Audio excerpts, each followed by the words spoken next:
All set. Well, good afternoon, everyone. Thank you for tuning in to Creating Successful Experiences, Communicating Your Needs as Parents with Your Child's Teacher. We really apologize up front that the technology got in the way today, and therefore what you're viewing is a recording. We miss your voice. Part of the design of the PowerPoint was to get your comments and your ideas and begin to brainstorm. So I feel bad we'll be missing out on that, but we're going to forge ahead, and hopefully the conversations that Dr. Reitz and Dr. Burge and I have will help create new ideas for you. So I'm going to begin. My name's Kathy Hinders, and I will be your main facilitator today. So we were going to start out by having you introduce yourself with your name, your role, and something about your child or your children. So as we proceed through this PowerPoint, please think about your kids and about your child's teacher and how that the information might impact your communication with their teacher. Unless Mary Jane or Christy, you have something to say. Well, of course I do. I always have something to say. So my name is Mary Jane Burge. I have been a step parent and then a grandparent. And within those areas, I've worked with those children, and now they're adults, as somebody that was diagnosed with a disability. And so it gives me a lot of flexibility in the way that I think, just because if things didn't work out at school, I would meet with the teachers and try to work some new ideas through there. And so that's kind of the role that I have in doing this. And when this pandemic first started, I was contacted by a lot of different grandparents from my age group saying, how can I help my grandkids when I don't live there? And so I gave them all kinds of resources. And from that, this whole idea of doing these actually came about, so that we could just help people try to find out the resources that are out there. Thank you, Mary Jane. I too have an interesting journey in this topic because I have 3 children. They're all adults now, so they are out of school. None of them had a disability. However, I do have 5 grandchildren, and one of them does. So I am now living my world as a special education teacher and director, as a grandparent now, attending IEPs as my grandson's advocate. So it's been an interesting experience to see it on both sides of the table. Christy, you pass? I do not have children. I have nieces, but they're little, so. Yeah, good. Okay. So I think it's really, I just want to be upfront. I think it's the teacher's role initially to start the communication with the parent, the grandparent, the caregiver, especially in this online world. I do think that they hold the key in creating that open communication. However, I also think that parents, grandparents, and caregivers have an equal responsibility to reciprocate that communication and foster it as well. So just as a reminder, the basis for that positive parent-teacher communication, it's frequent and open communication. And you as a parent and a caregiver or a grandparent have a responsibility in being a piece of that open communication. So when I looked at some of the scholars on creating good conversations, they had a few tips, and I think I put in probably 4 of them. The first one is to find out the best time and way of contacting your child's teacher. When I talk to teachers today in this online environment, what I'm hearing is that they're actually working twice as hard and twice as long, because they're not only providing instruction during the workday, but they're planning it at home, they're reading papers, they're designing information, etc. So I do think in this time of online education, it's best to, if you're looking for that communication, I think it's good that you ask your teacher what is his or her best time to be contacted? One of the things that I really liked about yesterday's presentation from Christy was that she talked about some different ways of connecting with teachers, and one of them was through the text.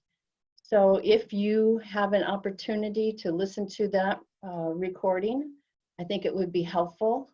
The gist of it is, and Christy, chime in if I mess up, but the gist of it is, and one of the things I was most intrigued about was that you could create a Google account, a Gmail account, and then through that Gmail account, the teacher can create a phone number that parents can use to text or actually to call, and teachers can call and text from it too as well. So that might be, if you're a texter, or that might be a good way to support that communication, or if you like phone calls, that's another good way. Christy, would you add anything, or did I Sure. capture it all? Yeah. So that's through Google Voice, and it's free. And what it allows you to do is to create a separate phone number from your own personal cell phone number as a teacher, so that students and parents can contact you without actually kind of, crossing that border into texting you on your own personal device. And then when a phone call would come in, you would actually see that it's coming from that other phone number or to that other phone number. And then you can choose whether you want to send that to voicemail or take that phone call at the time. So it kind of is allowing you to have a secondary phone number and a little bit of an answering service to help to facilitate some of these conversations with parents. Great, thank you. Another tip is to ask your child's teacher some questions. A part of fostering communication and being a part of the reciprocal back and forth is to begin to have a dialogue and get to know each other. Now, I know within that there are some professional boundaries that you have to respect, but it's always good to know, the child's teacher, your child's teacher knows and understands that you know your child best. You're the one that takes care of them when they're sick. You're the ones that hold them and hug them and love them. But there are things that the teacher does know about your child because they're in a different type of environment. So ask questions. And you might even want to share what your child was up to the day before or during the lesson that they were engaged in, how they might have responded if it's something quirky or special that you saw your child do, and just begin to foster that open communication. Another tip is don't wait until something escalates to talk about it. I love this visual. You see the gentleman, he's sitting on the limb and he's cutting off his own limb because he's going to fall. So let's not wait until something is a bother or a concern before you connect with your child's teacher. And again, I'm going back to yesterday's presentation. There were a couple of tips that I picked up on in connecting with parents from Christy again, and Christy, you might want to expand on it.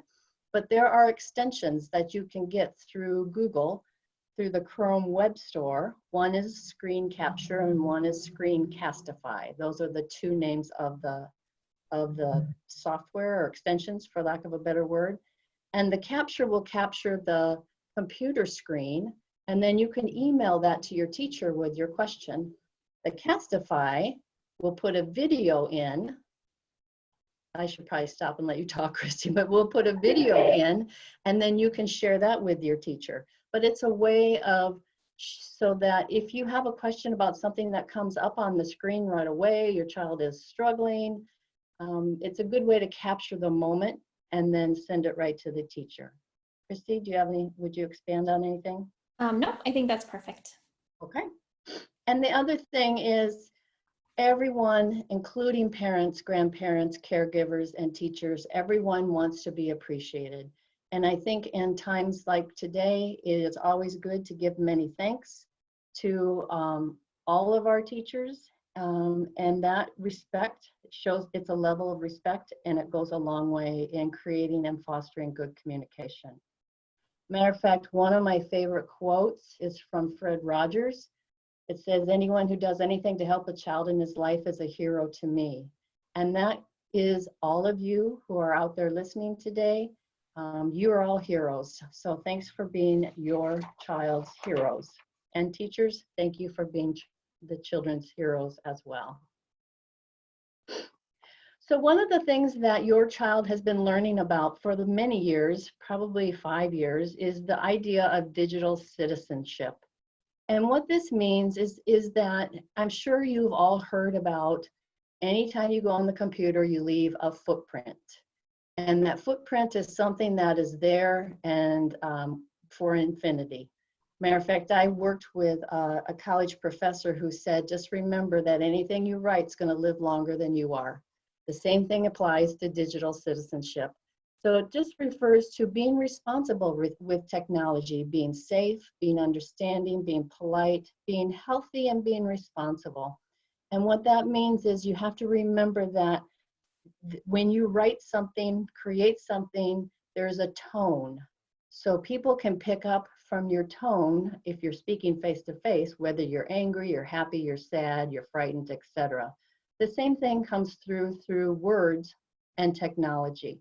So you have to be cautious and you have to think about who you're trying to communicate with. You have to think about your tone. And then you have to think about your word choices. And if you do that in a responsible way, you are showing great digital citizenship. So something to remember. And then I came across some tools that were possibilities to inquire about with your teacher for communication. So I've asked Christy to be ready to talk about those. Sure, yeah, absolutely. So some of the tools that we've talked about already, like Google Voice, you also will see, so Google Voice would be communicating back and forth. You could use a phone call or you could use the texting option as well. But we look at two types of communication, and we look at asynchronous communication, which is not in real time. So email would be an example of that. A text message would be another example. And then we look at synchronous communication, which is live face-to-face communication. So like we would have been doing now had this webinar not been recorded, that would have been an example of synchronous communication because we have that live conversation. So your students or your children may be experiencing one or the other or both, or they may have a different type of communication where they're actually getting like packets sent home or homework sent home, and then having like material drop off with the school. So Remind is one of the communications that a lot of school districts are using to send out alerts. So literally like teachers reminding their students to bring X, Y, and Z to class tomorrow, reminding them that there's a Zoom call. They might send out reminders about filling out a conference request form, something to that effect. Kathy, I'm going to let you talk about talking points, and then I'll jump down to Zoom. So Zoom obviously is what we're on right now today. And then Google Meet is another example that's very similar to Zoom. And Google Meet, if students are using that, they're typically also using Google Classroom, and Google Meet is now integrated into Google Classroom, which is really nice. And so in the top header of your Google Classroom, you'll see the Meet link, and that link will be the same forever. So it's really nice because you don't have to try to figure out, was that yesterday's link? Is that for today? Is that for tomorrow? It's always the same link in Google Meet within Google Classroom.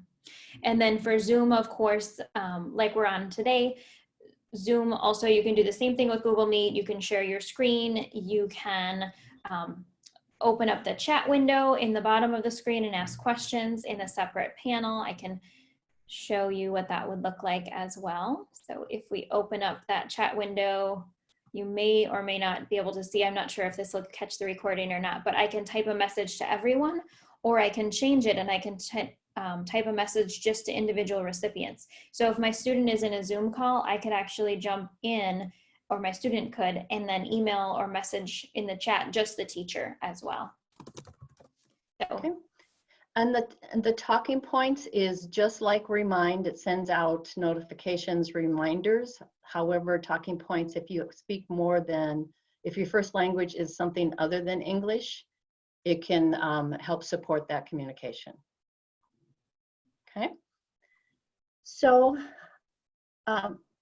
what we were going to do is we were going to talk, then share what were two positive things that have happened as a result of your child's online learning, and then two questions you might have as your child's parent, caregiver, or grandparent about your child's online learning. So obviously we don't have that, but I can tell you from a grandparent perspective, my grandson that has a disability has been receiving his occupational therapy his physical therapy, his speech therapy, and his IEP minutes have been met through Zoom.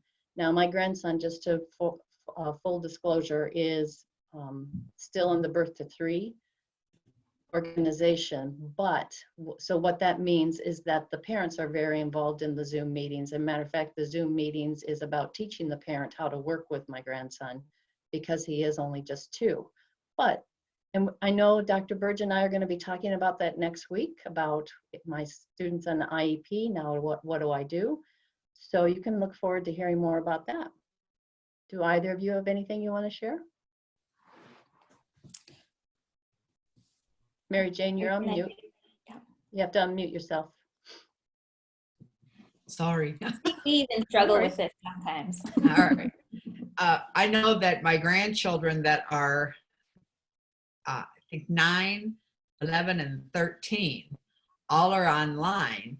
And the first week was really rough because all of a sudden they're at home and they're trying to do this, and there's one computer in the living room and nobody wants to be in the living room because there's just too much chaos and all of that. So now I have contributed towards laptops for each of them because their birthdays were all around in this time frame as well. But what I've noticed is that they get their work done faster and they seem to be zeroed in on what they need to do. And at first, my stepson was irritated with how easy everything was. But as teachers learned more about it and more about how they should be acting in an online environment, the stuff got much more challenging.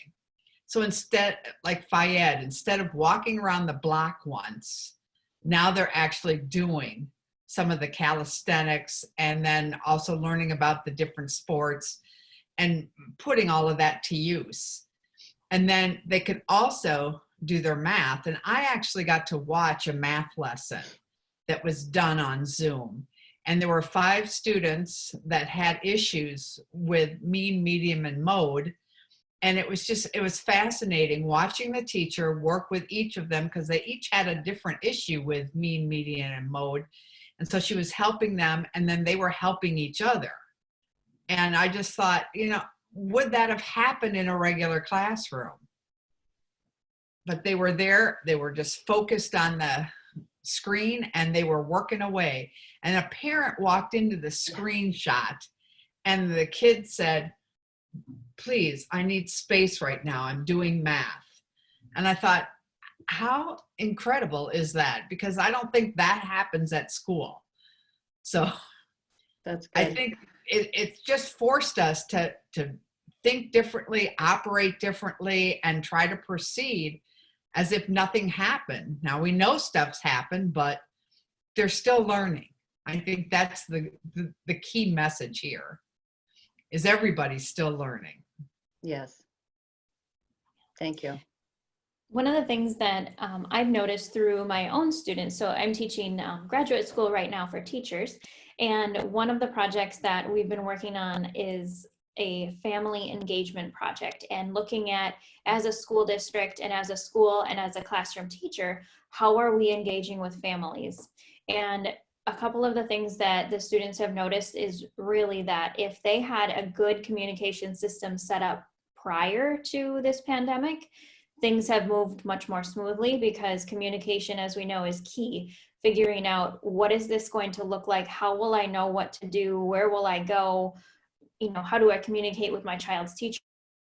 So I think that what will come out of this is really specific methods for schools and teachers and school districts to communicate with families.